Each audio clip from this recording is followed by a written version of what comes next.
Alam mo bang ngayon ang araw ng kaligtasan mo? Sa Biblia sinasabi po sa ikalawang Korinto sa 6:2 sa Tagalog, sapagkat sinasabi niya sa panahong ukol kita'y pinakinggan at sa araw ng pagliligtas kita'y sinakluluhan. Narito, ngayon ang panahong ukol, narito, ngayon ang araw ng kaligtasan. Yung pong talatang napakinggan ninyo na ating binasa ay pumapatungkol sa kaligtasan ng ating kaluluwa. Sinasabi niya po yung panahon, hindi po matapos o makalipas ng 6 na buwan o matapos ninyong mabautismuhan o matapos sumanib sa isang relihiyon o organisasyon o matapos sundin ang ilang sakramento bago ka maliligtas. Ang sinasabi rito, ngayon ang araw ng kaligtasan. Sa Biblia, bakit ba kinakailangan ng tao maligtas? Kasi meron tayong kapahamakan.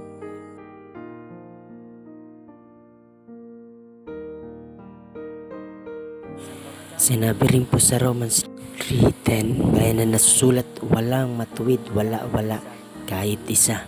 Ibig sabihin po, lahat po tayo ay makasalanan at nangangailangan po tayo ng kaligtasan.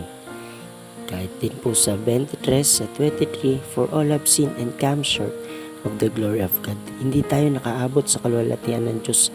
Kinakailangan ng tao maligtas sapagkat siya ay makasalanan at dahilan sa kasalanan, meron po itong kabayaran at ang kabayaran ng kasalanan, walang iba, kamatayan. Ngunit, magandang balita kasi ang regalo ng Diyos, buhay na walang hanggan sa pamamagitan ni Kristo na ating Panginoon. At sinasabi, kailan mo dapat matanggap ang regalo na yan na siyang kaligtasan? Ngayon mismo. Ito ang panahon na mapagnilay-nilayan, mapag-isipan ng bawat isa na dapat siya po ay magdesisyon na magsisi sa kanyang kasalanan, talikdan ang masasamang pamumuhay. Kagaya po sa Acts chapter 17 verse 30, ang mga panahon ng kahangalan ay pinalipas na nga ng Diyos, datapat ngayoy pinag-uutos niya sa mga tao na magsisi silang lahat sa lahat ng dako. Kaya naman mga kaibigan, hindi aksidente inyo napapakinggan ang tinig na ito at mayroong pangangaral, nais ng Panginoon Diyos na maligtas ka. Sa Acts chapter 20 verse 21, na sinaksihan ko sa mga Hudyo at gayon din sa mga Grego ang pagsisisi sa Diyos at ang pananampalataya sa ating Panginoong Hesukristo. Bagamat tayo dapat sa kahatulan dahilan sa kasalanan, may ikalawang kamatayan. Ngunit, nais ng Panginoon magsisi tayo, talikdan ang masamang pamumuhay at manampalataya tayo sa Panginoong Kristo Jesus.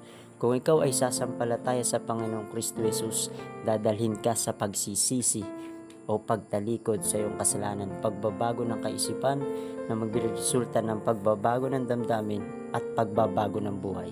Kaya naman, kapag natanggap mo ang kaligtasan sa oras na ito, ikaw ay gagawing bagong nilalang. Sinabi ng ikalawang Korinto 5:17, kaya't ang sinumang na kay Kristo, siya ay bagong nilalang. Ang mga dating bagay ay nagsilipas na, narito sila'y pawang naging mga bago. Pero bago ang pagbabago na yon, kinakailangan mo muna magkaroon ng kaligtasan ngayon. Paano ba maligtas? Sangayon sa Biblia, Aklat ng mga Gawa 16:31, sinabi ng Panginoon, manampalataya ka sa Panginoong Hesus, maliligtas ka, ikaw at ang iyong sambahayan. So kung nais mong tanggapin ang Panginoong Kristo Jesus, yan ay sa pamamagitan ng pagsampalataya. Tila ba siya ay kumakatok sa iyong pintuan ng buhay, kagaya po ng sinasabi sa Revelation 3:20, narito ako'y nakatayo sa pintuan at tumutuktok. Kung ang sinuman ay duminig ng aking tinig at magbukas ng pinto, ako'y papasok sa kanya at tahapong kasalo niya at siya'y kasalo ko. Kaya naman, tanggapin mo ang Panginoong Kristo Jesus sa buhay mo. Paano ginagawa iyon? Simple lamang, kung tunay kang sumasampalataya sa Panginoong Kristo Jesus, pahayag mo sa iyong bibig, pero galing sa puso mo yung pagsampalataya na binuhay siya maguli ng Diyos sa mga patay, maliligtas ka. sapagkat ang tao'y nananampalataya sa puso sa ikatutuwid at ginagawa sa pamamagitan ng bibig ang pagpapahayag sa ikaliligtas. Kaya naman, kailan ba ang panahon ng kaligtasan? Sinabi ng Biblia, 2 Korinto 6:2, ngayon ang araw ng kaligtasan mo. Kaya naman, manalangin po tayo. Sino mang naabot ng tinig na ito, Amang Diyos, Panginoon, dakila sa lahat. Tunay po, kami po ay makasalanan, nangangailangan ng awa mo. Patawarin niyo po kami, pakadinisin niyo po kami. Sa oras pong ito, dakilan Diyos, mangusap po kayo sa akin. Sa oras na ito, sa panahong nauukol, sa panahong karapat-dapat, ngayon ang araw ng kaligtasan. Binubuksan ko ang aking buhay sa iyo, Panginoong Kristo Jesus. Tinatanggap kita sa aking puso. Magari nawa ikaw, maging Panginoon ng buhay ko. At mula ngayon, ikaw na ang susundin ko. Salamat po. Ikaw ang namatay doon sa krus ng Kalbaryo. Binayaran mo ang aking kasalanan. Muli ka nabuhay at tinitiyak mo ang kaligtasan ng aking kaluluwa.